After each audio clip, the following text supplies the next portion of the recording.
ஆண்டிக்கு ஒன்றும் ஆகாது சாரா. சாரா சாரா சாரா ஆண்டி.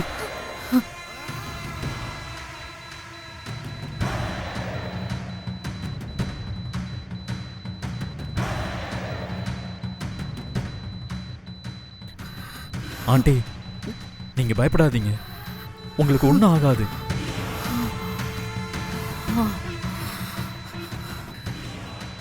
டாக்டர் சொன்னதை நானும் கேட்டேன்.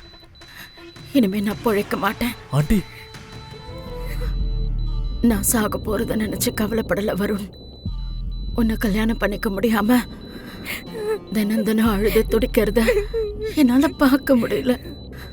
அதுக்கு பதிலா இந்த மரணத்தை நான் சந்தோஷமா ஏத்துக்கிறேன். ஆனா என் கவலையெல்லாம் நான் என் பொண்ணை தனியா விட்டுட்டு போறேங்கிறது தான்.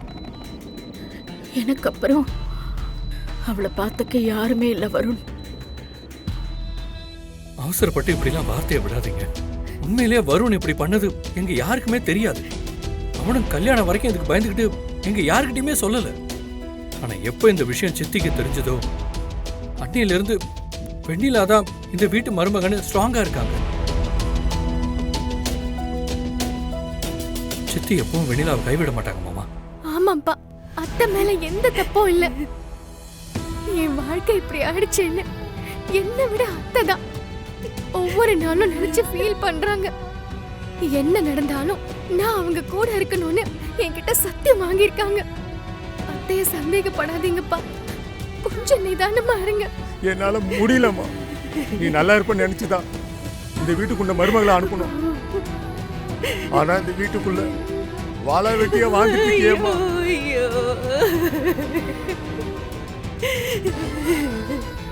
என்னால எப்படிமா நிதானமா இருக்க முடியும்?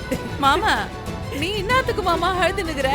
இப்படி குடும்பத்தோட எல்லாரும் சேர்ந்துக்கிட்டு திட்டம் போட்டு நம்மள ஏமாத்திக்கிறாங்க. இப்பவே போலீஸ் ஆண்ட போய் இவங்க மேல நம்ம கம்ப்ளைண்ட் கொடுப்போம். அவங்க வந்து சொல்லட்டும் இவங்க நியாயத்தை. ஐயோ பெரியம்மா வேண்டாம். என்னால இந்த குடும்பத்துக்கு எந்த அவமானமும் வந்துடக்கூடாது. எனக்கு ஏன் வாழ்க்கையை விட என் அத்தை கௌரவம் தான் முக்கியம். அதை கெடுத்துறாதீங்க. அத்தை இப்ப சந்தோஷமா? ஆசை ஆசையா ஃபங்க்ஷனுக்கு வந்தவங்கள இப்படி ஆக்கிட்டீங்களே, இப்ப உங்களுக்கு நிம்மதியா? வன்மதி என்ன பேசுறீங்க? இதுல சித்தி மேல என்ன தப்பு இருக்கு? கண்டிப்பா வருண் வந்துருவான், கொஞ்சம் பொறுமையா இருங்க. வர மாட்டாரு, அவரு வர மாட்டாரு. அவருக்கு சாராதான் முக்கியம். அதனாலதான் இவ்வளவு பேர் கூட இருக்கும்போது அந்த சாராவை தேடி போயிருக்காரு. அண்ணாமலை, இன்னும் 1/2 மணி நேரத்துல நான் வருணோட இங்க வருவேன். நீங்க மத்த ஆக வேண்டிய வேலையை பாருங்க. ஒரு வேளை வரலனா? அப்படி வரலனா நானும் திரும்பி வரமாட்டேன்.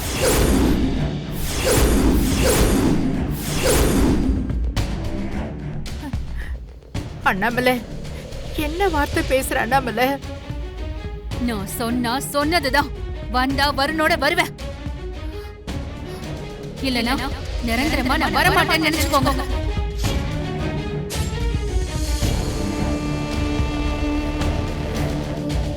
பரவாயில்லையே, நான் நினைச்சது சீக்கிரம் நடந்துரும் போலயே. ப்ளீஸ் வருண், நான் உனக்காக தான் வருண் எல்லாத்தையுமே பண்ணேன். ஆனா அது இப்போ இப்படி தப்பாயிடுச்சு. இப்போ எனக்குன்னு இருக்கிறது நீ மட்டும்தான் வருண். எனக்கு கைவிட்டாத வருண். என் அம்மாவோட கடைசி ஆசை வருண். அவங்களுக்காக இப்போ என் கழுத்துல தாலியை கட்டு. மற்ற ப்ராப்ளம் எல்லாம் சால்வ் ஆனதுக்கு அப்புறம் வெளியில சொல்லிக்கலாம் வருண்.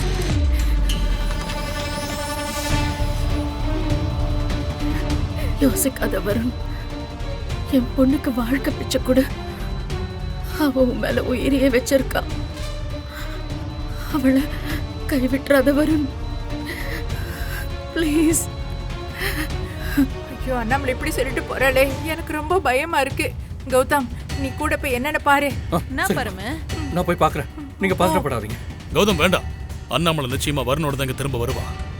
நீ தைரியமா இரு. அப்பா கவலைப்படாதீங்கப்பா, நீங்க பயப்படுற மாதிரி எதுவும் ஆகாது. ஆரம்பத்துல அவர் மனசுல இன்னொரு பொண்ணு இருக்கான்னு தெரிஞ்சு நானும் வருத்தப்பட்டேன். ஆனா அந்த பொண்ணு நல்லவன் இல்லப்பா. வருணை காதலிக்கிறதா ஏமாத்திட்டு இருக்கான்.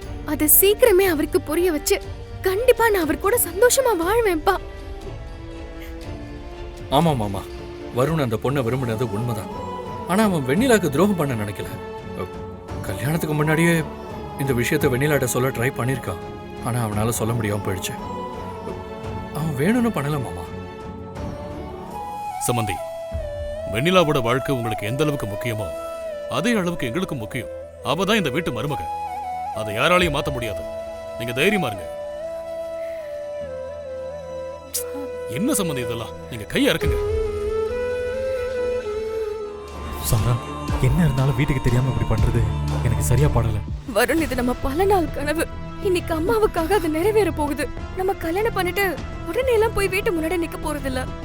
இருக்கிற பிரச்சனை எல்லாம் சரியாகி உங்க அம்மா என்னை ஏத்துக்கிட்டதுக்கு அப்புறம் நம்ம சொல்லலாம்.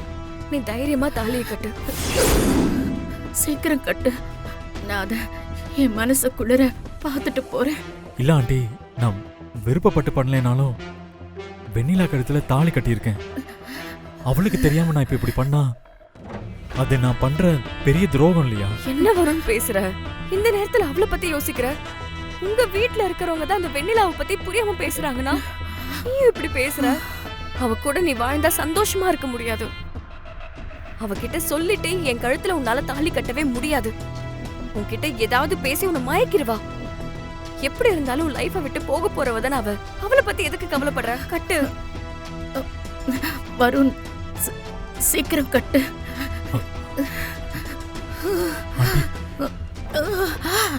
சீக்கிரமா கட்டு.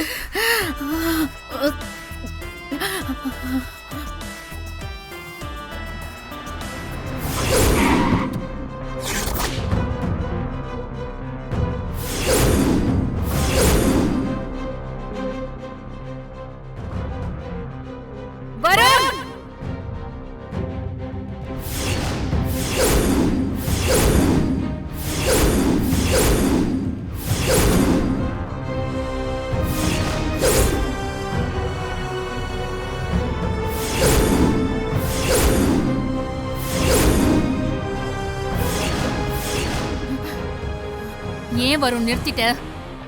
அவ கழுத்துல தாலிய கட்டு. அவங்க ஊரை கூட்டி உனக்கு தாலி பெருக்க ஃபங்க்ஷன் பண்ணா நீ யாருக்கும் தெரியாம வந்து இவ கழுத்துல தாலி கட்ட வந்திருக்க. அம்மா, ஆண்டி ரொம்ப கிரிட்டிக்கலா இருக்காங்கம்மா. டாக்டர் இனிமே அவங்க உயிரோட இருக்க மாட்டாங்கன்னு சொல்லிட்டாங்கம்மா. அதான்மா.